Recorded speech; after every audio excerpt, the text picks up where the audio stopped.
হাওড়ার বেলগাছিয়া রীতিমতো গৃহহীন হয়ে পড়েছেন মানুষজন। কোথায় যাবেন, কিভাবে দিন কাটবে সেই চিন্তায় যখন তারা রয়েছেন, তখন তাদের নিয়ে এবার বৈঠকে বসলো হাওড়া পুলিশ।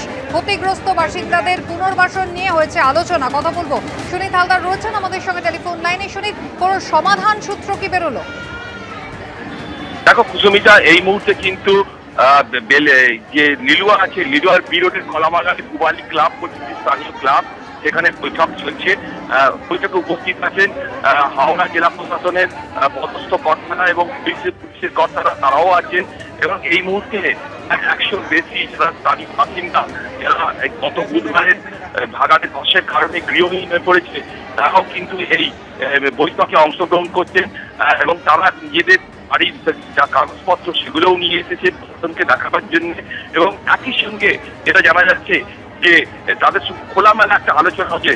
এইসব স্থানীয় বাসিন্দারা তারা কি চাইছেন, তারা এখানেই ঘর চাইছেন নাকি অন্য কোনো জায়গায় তাদের পুনর্বাসন করা হবে, এই সব ব্যাপারে তাদের সঙ্গে একটা খোলামেলা আলোচনা করতে চাইছে পুলিশ প্রশাসন।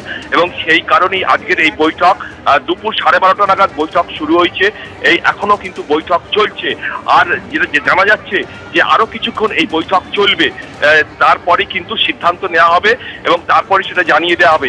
একই সঙ্গে জানাই যে আজকে পুর এবং নগর উন্নয়ন দপ্তরের মন্ত্রী ফিরহাদ হাকিম তার দপ্তরে একটা উচ্চ পর্যায়ের বৈঠক ডেকেছে।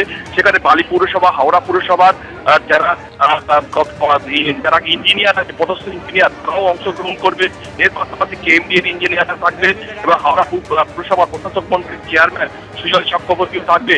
কিভাবে বেলগাছিয়া ভাগাড়ে যে অন্য জায়গায় শিফট করানো যায়, অর্থাৎ অন্য জায়গায় সরিয়ে নেওয়া যায়, সেই ব্যাপারে আলোচনা হবে। এবং এ ব্যাপারে শহরের মধ্যেই কোনো জায়গা নির্দিষ্ট করা যায় কিনা সেটাও কিন্তু এই বৈঠকে ঠিক হবে বলে জানা গেছে। সুতরাং বেলগাছিয়ার যে ভাগাড়ের যে বিপর্যয়, তার প্রেক্ষিতে যে পুলিশ এবং প্রশাসনের পক্ষ থেকে কিন্তু নড়ে চড়ে বসেছে এবং তারা যুদ্ধকালীন তৎপরতা এই সমস্যার সমাধান করতে চাইছেন। কারণ অনেক মানুষ একই সঙ্গে গৃহহীন হয়ে পড়েছেন, তারা রাস্তায় দিন কাটাচ্ছেন বা বাড়িতে পানীয় জল পাচ্ছেন না, খাবার নিয়মিত ঠিক মতো পাচ্ছেন না এবং বাড়ির মহিলারাও রাস্তায় আছেন। তো এই অবস্থায় প্রশাসন চাইছে তাদের পাশে দাঁড়ানো, কিভাবে যায়, তাদের কিভাবে সাহায্য করা যায়। এবং সেই কারণেই কিন্তু আজকে এই পুবালি ক্লাবে এই মুহূর্তে বৈঠক চলছে। ধন্যবাদ। হাওড়ার বেলগাছিয়ায় ধস যে কি মারাত্মক হারে হয়েছে সেটা ঠিক এই জায়গা দেখলেই বোঝা যাবে।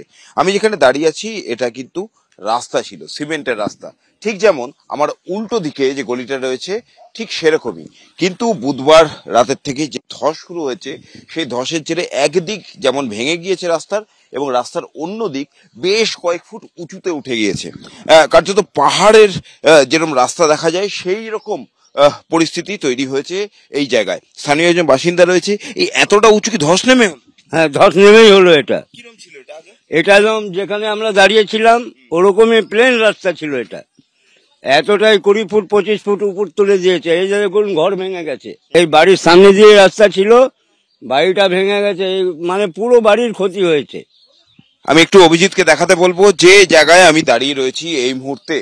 এই রাস্তা আদতে আমার বাঁ হাতে যে ধ্বংসাবশেষ রয়েছে বাড়ির, সেই বাড়ির সামনে দিয়েছিল, অর্থাৎ অনেকটাই নিচে। কিন্তু এই ধসের ফলে রাস্তা প্রায় বাড়ির যে টালির চাল, সেই টালির চালের সমান জায়গায় উঠে গিয়েছে এবং গোটা রাস্তাটাই কিন্তু ভেঙে গিয়েছে, বিভিন্ন জায়গায় ধসে পড়ছে এবং তার পরিণতি কিন্তু দেখা যাচ্ছে আশপাশের একাধিক বাড়ি সেগুলো কার্যত ধূলিসাৎ হয়ে গিয়েছে। এখন এই মানুষগুলি কোথায় যাবেন, কবে এই পরিস্থিতি ঠিক হবে, কোথায় থাকবেন তারা, বাড়ি কি আবার পুরনো জায়গায় ফিরে পাবেন, এসব প্রশ্নেই এখন রাতের ঘুম উড়েছে তাদের। ক্যামেরায় অভিজিৎ দত্তের সঙ্গে ব্রতদীপ ভট্টাচার্য, এবিপি আনন্দ, হাওড়া।